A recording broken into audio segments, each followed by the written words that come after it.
Yo, what are the things you think a girl can offer? Now, these are the things that you look out for. Can she manage resources? I'm talking personally for myself. Now, can she manage resources? Is she someone that can give me peace of mind? Is she someone that wants everything every other girl wants? Like every girl wants to buy this wig.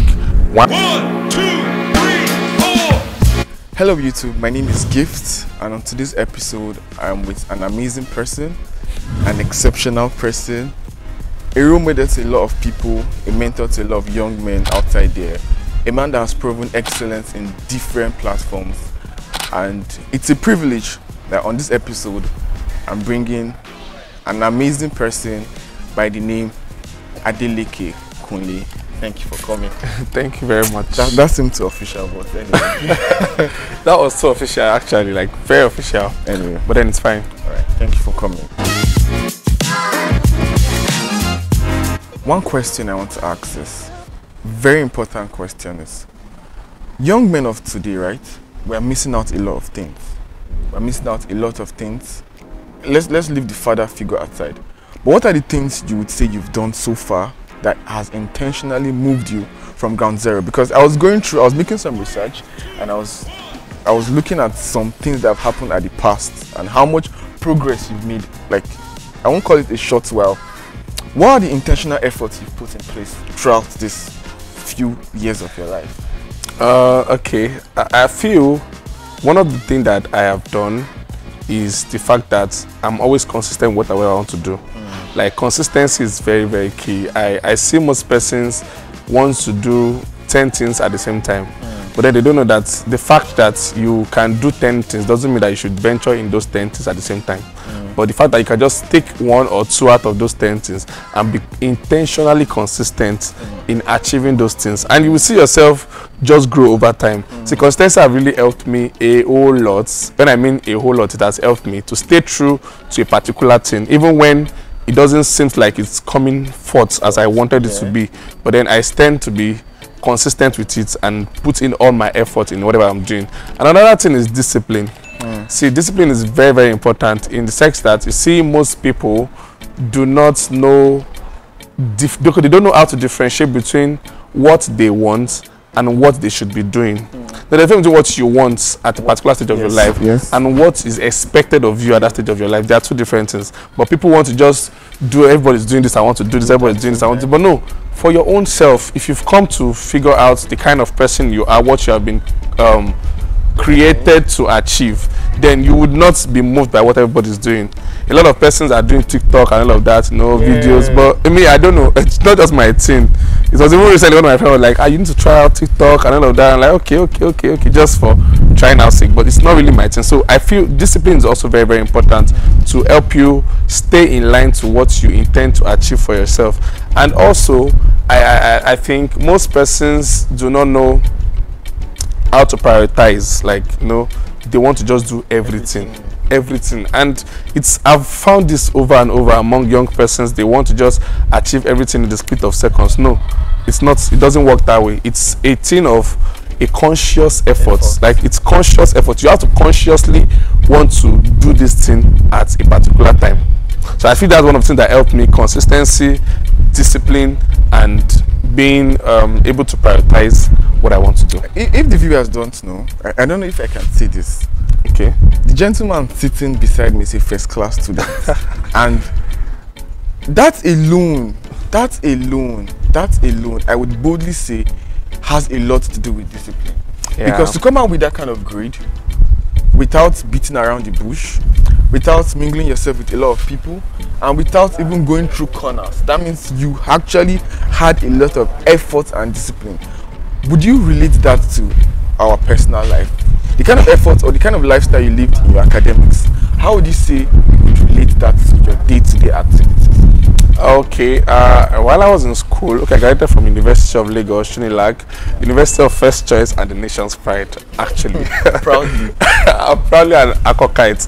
Okay, while I was in school, I already had this impression in my mind right from when I was going to school that I was going to graduate with a first class. Like, it was already in my mind. I wanted to achieve this. So it was something that I already had a plan towards. So it's not about just going to school like every other person was going to school. I was going to school with a vision in mind that I wanted to graduate as a first class student.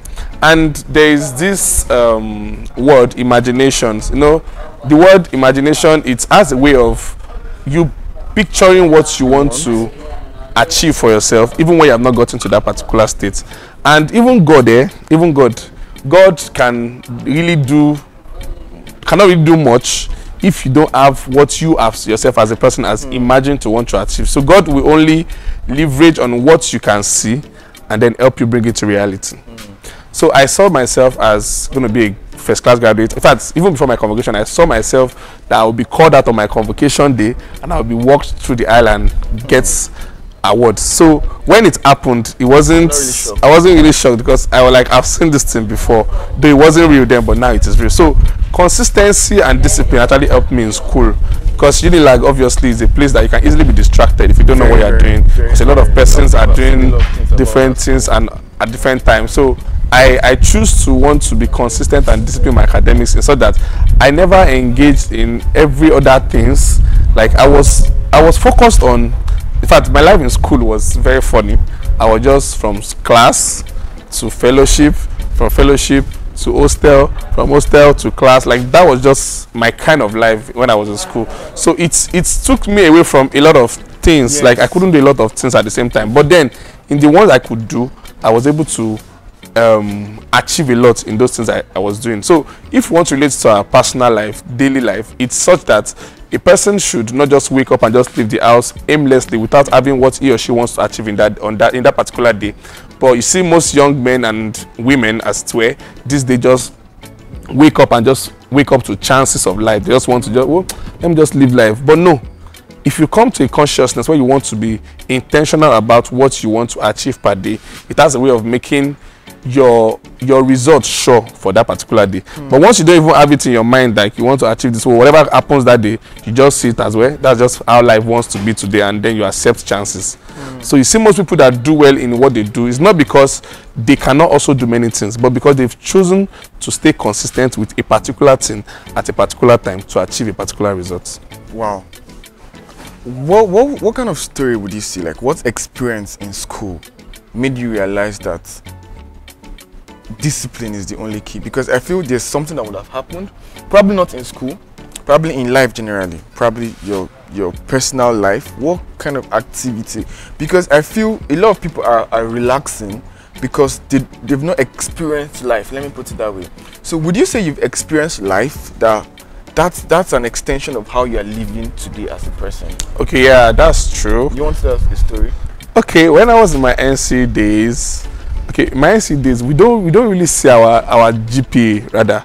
They just paste the result. You just see pass, like you passed all the courses. And those that have Cariva, they will put Cariva beside the result. So all through my year in NC, there was nothing like Cariva. It was just pass. So I didn't get to see my CGPA until when I was about to finish my school. And I saw it, I was like, wow, so you guys have really done massively well while you were in school. But I never knew I was doing a whole lot. So now that way, it helps me to see that, oh, what were you doing that was so spectacular, that made you to achieve this? That was even when I got to Unilag. So I already knew that, okay, this was more of like I was actually disciplined in my endeavors. So this discipline in my endeavors helped me to see that, okay, if I want to even achieve these feats, if I get to Unilag, then I must also do the same. So when I got to Unilag, it was not a compromise for me. It was what I have already settled my mind to achieve. So I was seriously disciplined, if that word is correct. But I was seriously disciplined actually to ensure that I achieved everything I wanted to achieve. So it's actually cut across through different aspects of my life, and it's something that it's not negotiable for me. I just have to be disciplined to achieve this. Also, I remember growing up musically. Yeah. It's something that, okay, when I was very small, I've been singing since, I think, how would I call it? I think my junior star, I posted something to my status, and I said, I started singing when I was 7 years old. My junior star said, no, it's not 7 years old, it's 5 years old, because I've been singing when you're very, very small, you'll be writing lyrics and all of that. Yeah. I just laughed through that, but I think, okay, I've been singing when I was 5 years old. And I started growing up, and I saw that most of these things I grew into musically is all encompassed to how disciplined I was to achieve what I wanted to achieve. It wasn't easy. There are times I will have to go for let me talk about my rehearsal story. God, I will go for rehearsal.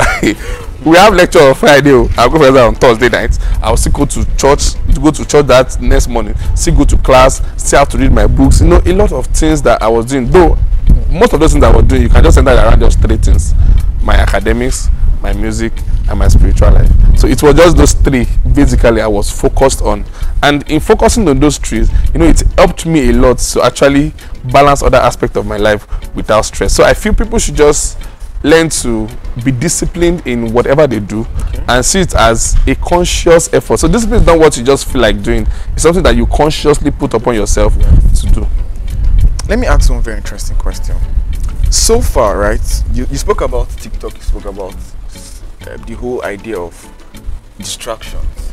What is that one thing you think is the biggest distraction now? Are you saying to me personally, or we're using you as a subject now? Okay. Because you avoided a lot of distractions. Can you talk to us about some distractions we can also avoid? Okay. I'm a social media person. Now, when I say social media person, I don't mean that I'm always online posting different things, but I'm always online anyways. I'm always fast. My data don't usually go off. Like, it's rarely go off. But you're not distracted. But I was not distracted. So how are you online and not distracted? Okay, I feel I have focus on what I come to do online. I'm not just a person that just go to TikTok and just be checking everybody's post. No, there are some persons I come to look for online. If, for example, now, like Victor Thompson as an example, whenever I'm reading my books at night when I was in school and I'm getting tired of reading, I just go to Instagram and I just go to Victor Thompson's page, or I go to Efe Macrock's page, and I will be watching all their videos. So I was online, yeah, but I wasn't doing many things. I'm focused on a particular thing even while I'm online. So it's just like I would say it's like I said, it's a conscious effort. You have to deliberately choose to know what you want to achieve at every point in time. So I was always online, but I wasn't distracted because I knew what I was doing online. So if I just have achieved what I want to achieve online, then I'm off. And my data might even be on, but then I'm not there. So you were online, but you were focused on one particular thing. I want to ask you one question I've had in mind. I think you know the question. Where did the name Exceptional? What's the inception of Exceptional? How did the name come about? Okay. All right. I would say the name Exceptional, it's a name that I got from my friends while I was in my NC days back then in Adenine Ogbusanya College of Education. So I remember that they were in 100 level, and we're in class. And then a particular course, everyone literally performed woefully in that course. But then this person just did not, why is this guy not in that category, you get? And then this kept occurring over and over again, not even in my academics alone, I mean even other aspects of my life, musically and the relationship with people. And then one of my friends said, guy, you're just exceptional, like you're always different in everything. And that name just came up to me, Exceptional. And when I traced the name, even back to my family, my home, and how I've grown over the years, I cannot but accept that name, Exceptional. So that's how the name came about. Exceptional. Yeah. Do you think you're living up to that name? Yeah, I have been trying my best actually. And your best is worth it? My best is worth it though, yeah. It's that I've made sure that in anything I do, that name stands out for me. Like anything I do, I give it my best so that I would always stand out as Exceptional. Right. So over time, recently, statistics have brought out how much young people, men below the age of 35, ladies below the age of 35, how much distractions social media have brought to place. We know that social media have done a lot of good, right? We have people that become millionaires from TikTok, from influencing on Instagram, from the whole idea of social media itself. But at the same vein, it's a two-edged sword, right? The positive side and the negative side. So one thing I found out personally is that I have to give myself space, right, to heal, to come back. And then I found out, I don't know if you'd agree with me, that if you create more than you consume, you feel joy, you feel happy. Do you feel you experience that same thing? Yeah, I think so. Because I don't know, I I'm always wanting to do something at every point in my life. Like, so you feel happiness comes from creating rather than consuming? Yeah, it comes from creating, because like I remember when I was trying to compose one of my songs, like doing that song, it gave me this fulfillment when I saw people consuming my own creation, and they are being healed of a particular situation that they have been through. They are being encouraged to not give up on a particular stage of their life. So I feel my creation was able to satisfy someone else's consumption, and it gives me joy. Funny enough, me as an individual, right, I love creating, from TikTok to Instagram to a lot of YouTube, as we all know. But I found out that you could get consumed even by your own creation. Yes, because there's one funny thing about YouTube is, if you are creating probably a self-development or a lifestyle creation, that thing you are creating is also taking away your life, because you are programmed to think about the next creation. So how can we deal with the stress of being overwhelmed with our own creation? Because you are creating. You said something one day. You said as much as we are also creating, we should find a way to balance, to create suspense, to make your audience want to watch more. How do you want to? What can you say about that? Because your creation is overwhelming you, and you found a solution. So how do you want to talk about this? Okay, this question is somehow tricky. I really don't know how to place my words right now, but then I'm going to try. Okay, in creation, obviously you are being consumed in your creation because your faculty is involved, your thinking faculty, your emotions and everything is put into this creation. So what I do personally to create suspense for my followers or my engagers is such that I already have a full-time creation. It is being created. It is now being released in bits. I already have, like, I will take my whole time because I know that's going to consume me, right? So let me take my whole time to create what I want to send out. So I've taken that full time to create it out. So when I'm now releasing bit by bit, I am their responses to the stages I'm giving out has a way of helping me heal of what I've consumed in my own creation. So their responses has a way of just making me okay, you know what, this one that you're about to do, okay, why can't you just pause with this one and try to do this one instead and do this and do this. So their response has a way of just healing me of my own consumption during my creation. So it's not like I am, as I respond, I'm trying to create another one. No, I already have what I want to achieve in my own mind. So once I have it in my mind, as they bring it on, I just attach it to what I already have in mind, and then it comes out. I think that's something I should be applying. But I'm completely agreeing with you on this. But a situation whereby you get overwhelmed by their responses. This is what I would say. A lot of people are moved by both negative and positive, right? So a situation whereby you're enjoying the part that they are commenting, they are saying a lot of things about your post and the rest. How do you deal with the negativity? Because there are obviously going to be people that have said or that will say a lot of things. A lot of people have complained a lot of things I say on my channel, on my posts, gift to do this, gift to do that. And I find a way of personally absorbing it and working on it, because I feel there are also positive critics, right? So how do you deal with the whole negativity on social media or on creation? Okay, I've really experienced a lot of negativity so far, so I really do not really know how to explain this. But for someone that have been in that situation, number one is to look at the intent of that negativity that is coming to you. You can actually know the intent of someone's comment on what you did if you trace how far this person has been following you. Now, if the person has been following you for a long time and this person keeps saying this same thing every time, then it is two-way. It's either the person is trying to bring you down to make you not to continue in what you are doing, or the person is actually pointing out something very important for you to see. So it's now all boils down to how well you can discern to know, because I really can't give an accurate answer. You've said it already. For me, personally, I look at it from the positive side. I look at it from the motive behind this thing you're saying. Because some people are out there, they are literally not creating anything. Nothing. Just want to. But their work, especially on Twitter, I feel we have. I was talking to my friend recently about freedom and being liberal. I say we are actually free, but we're not liberal. Because when you come online to say something about some particular things, you have a lot of people that would say a lot of things about what you just said. But you're telling me I'm free, but at the same time, I'm not liberal because I have punishment to that. So that aside, we're experiencing something now that is very serious, and I'll call it the state of depression. Depression, mental illness, anxiety. How do young people face this battle of depression? Well, I feel one of the most critical agent of depression that I've noticed over time is social media. Most people get depressed even without them knowing. It starts gradually.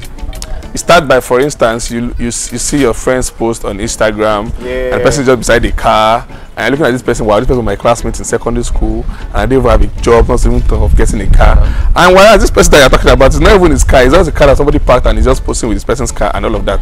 And crazy. Indirectly, depression starts setting in gradually. You start having this feeling of you not being you are not achieving a lot, you are not gotten anything so far, life is not being fair on you, and before you know, you start having this, and these things come from you start thinking over them, before you know, they start forming strong thoughts, before you know, you start brooding over them, and before you know, it starts coming to become a reality. Like even when you're working, you literally see yourself as a failure on the road, even when you're not doing anything, but you're seeing yourself as a failure.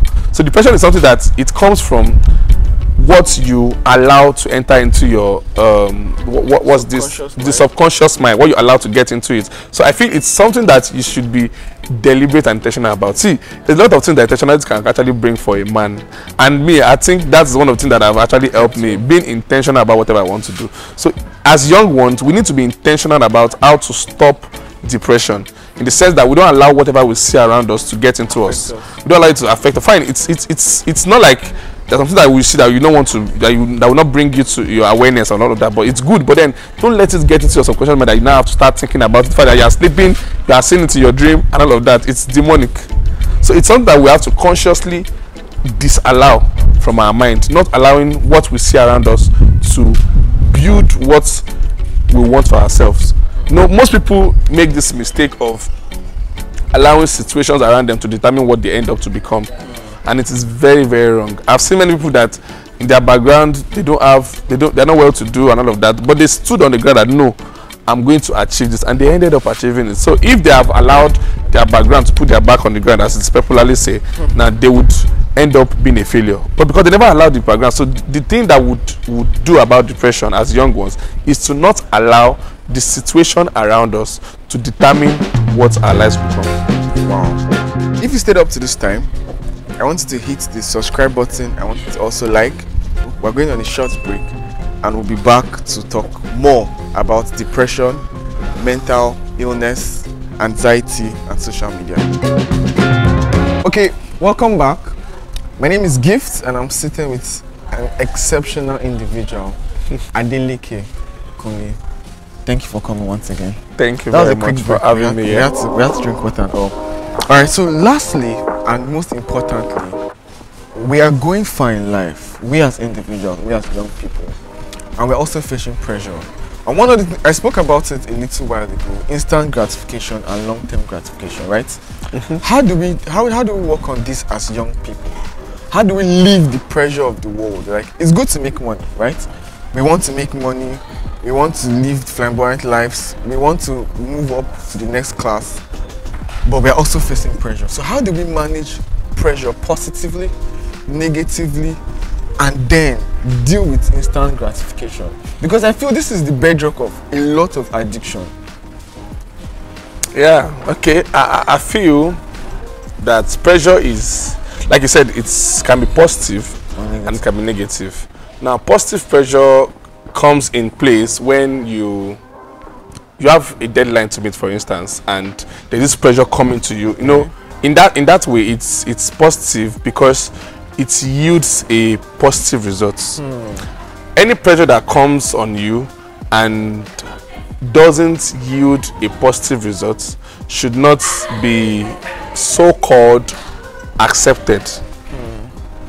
I'll give a scenario. Now let's say someone that's working in an organization and wants a boss asking to do this and do that and do that and all of that. So this person is under the pressure of trying to achieve what his boss has done. But you do know that in the process of trying to release himself or herself to that pressure to achieve what he wants to achieve, the person tends to learn a lot of skills even in that process.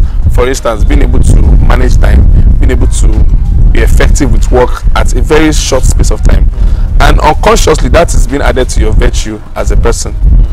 But the negative pressure is the one that would take you away from the confinement of doing what is right to achieve something for yourself. Now obviously the end product of this pressure would always lead to a short time satisfaction. But most people don't know. They think that, okay, everybody's making money, I have to make money, I want to do Yahoo, I want to do this. Fine, you want to make money, and then you eventually find yourself doing Yahoo. You actually make that money, right? Yeah. But then on the long run, it's has a ripple effect on you, and then that pressure is not supposed to be allowed in you. So instant gratification, right, is found mostly in youths. You see them, they want to just hit this in now. They want to just sleep today, wake up tomorrow, next tomorrow they buy Benz, next tomorrow they have a car and all of that. But still, it's not so good. How do we control this? Yes. Now, as a person, I've always wanted to have a lot of things for myself. Like, oh God, I want to have this, I want to have that. But it plays out when I read this book by Miles Morio. I can't remember the title of this book, but it's talking about purpose actually. Understanding the purpose of living or something. I don't think that's the title, but it's just about purpose. Let me just continue. So in that book, he talked about the fact that you cannot have everything at a particular time. But people don't understand this. See, there are some things that you want, but you do not need them. It's not about even having all of this thing, but being able to sustain it. Just like imagine a boy of 18 years old that doesn't have something tangible he's doing, he wants to have a car. Okay, fine, you want a car. What do you need the car for? That should be the question. But you see that most young persons just want to have things because everybody around them has this, and they don't even know what they would do with this thing when they have it. Capacity. So you've not built capacity enough to handle 100 million. You want to have 100 million, and if you have 100 million, what will not happen to you? You collapse. So most people don't really know how to deal with instant gratification, and it's really bad because it's not something that you can achieve at a goal. Like, it's not something you can just, if you see, the point is, if we tend to listen to people that are better than us, you see that they will tell you that all this thing you are pursuing, to get the point that you just like, it will not matter to you again, because it's not everything that you so-called thing that you actually want that you actually need. Lastly again, relationships. Relationships. I don't want to ask any direct question, but relationships.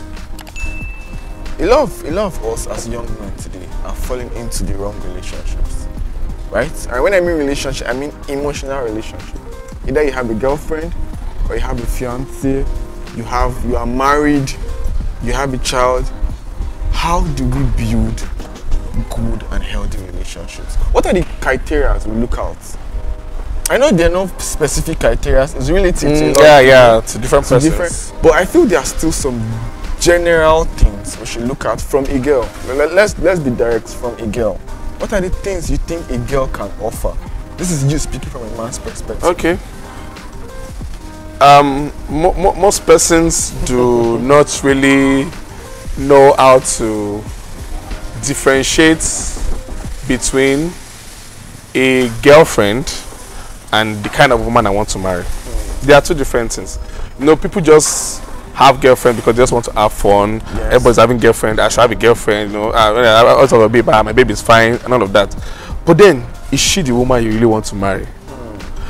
And this boils down to the attributes that are expected to be seen in a woman.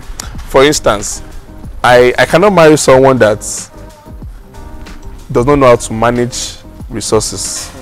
$1 million, she also wants to buy with 1 million. Putting you under pressure. I'm putting you under unnecessary pressure. So it's, for me, it's one, someone that will give me peace of mind. I mean, peace of mind. Emphasis. Number 2, someone that can manage resources, and someone that can cook.